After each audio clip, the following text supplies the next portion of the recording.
I used to believe that money is evil. I also believe that the people who have money, they eventually end up being evil. Imagine that.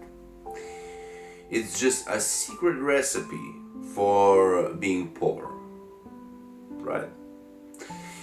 Now, what changed? I realized first thing that people change. Times change. Everything change. Memento mori. The second thing was that I realized that money is a tool. It's just a tool, it's just a side effect of who you are and what you do. How you serve and how you create value. Now the third thing is that I realized was that you do not, it's not about money making somebody evil. Money just shows, exaggerates what is already in you. Ask yourself why. Ask yourself why you or someone should possess ill will traits and qualities in life. It's like, is it the healthy human being stuff?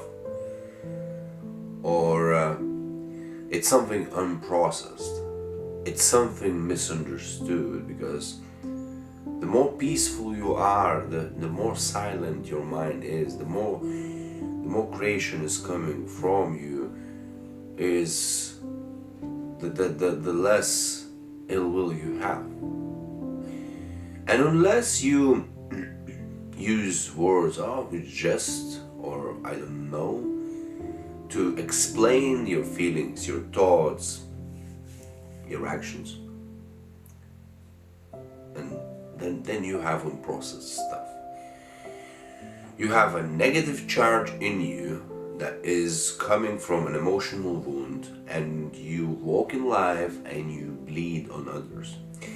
And it has completely nothing to do with money or even power. It has nothing to do with those things. Listen that again. The ill will has nothing to do with money or power. And it has everything to do with unprocessed emotional wounds. So, because that's not something that I just made up, right? There is plenty of science on that.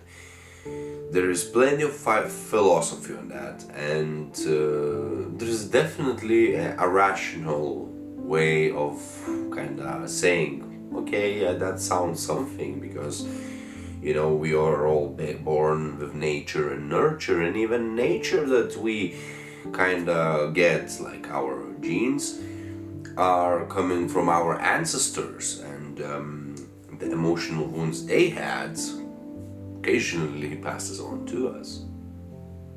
That's a good one, right? So, what we can do with it? What do you think you can do with it?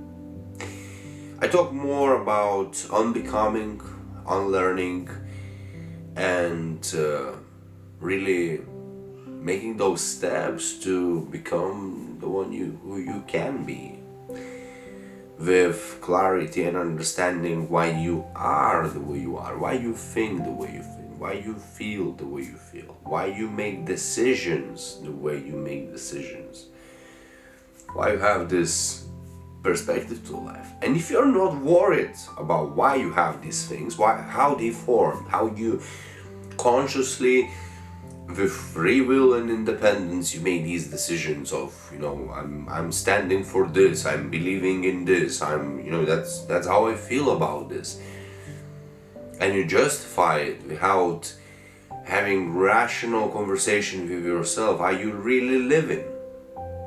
Are you really living this life, any life? Just think about this. If you were little and you didn't have an emotional intelligence to understand circumstances and situations around you. People been influencing you from early age, from as long as you've been the little one, right? Even before that. So how is it your choice? What defines a free will? Is it a capacity to choose? Or is it rational clarity on why you choose what you choose? Isn't that what you would like to understand deeply in you? Why you make the decisions you make, why you live the life you live, why you think the way you think, why you feel the way you feel. For me, that was a given gift. I always ask this question: why this world is the way it is? And it led me through chaos and turbulence, but it delivered me into a beautiful place I call our origins. And that's a state of peace, state of joy, state of absolute fulfillment. It's the state that I imagine kings and conquerors and gods and everything that is beyond suffering, ill will, and weakness lies beyond. It's everything beyond those misunderstood feelings. I wish for you that if you are having this conversation first time, or you coming back to it but you didn't do that inner work, or you feel like a little bit lost in that inner work, I wish for you self-honesty, like daily, momentally, like in every moment you are consciously aware of.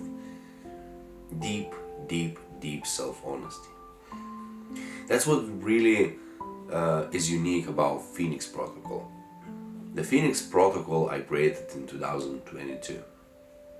And that was basically a compact process that starts in the evening just before you're going to sleep, and it starts again in the morning, just like in the blissful moment of you doing the first breath. And it lasts for 30 minutes. It's a primer. It's a builder, it's the creator of the infrastructure inside of you that literally helps you to build this internal mindset of rational intellectualization. So you build this spherical bubble of knowledge around a belief, around a perspective, around an emotion, or about the thought that allows you to have this deep understanding and clarity why things are the way they are for you, right? So if you are interested to know more, you can check the comments and description.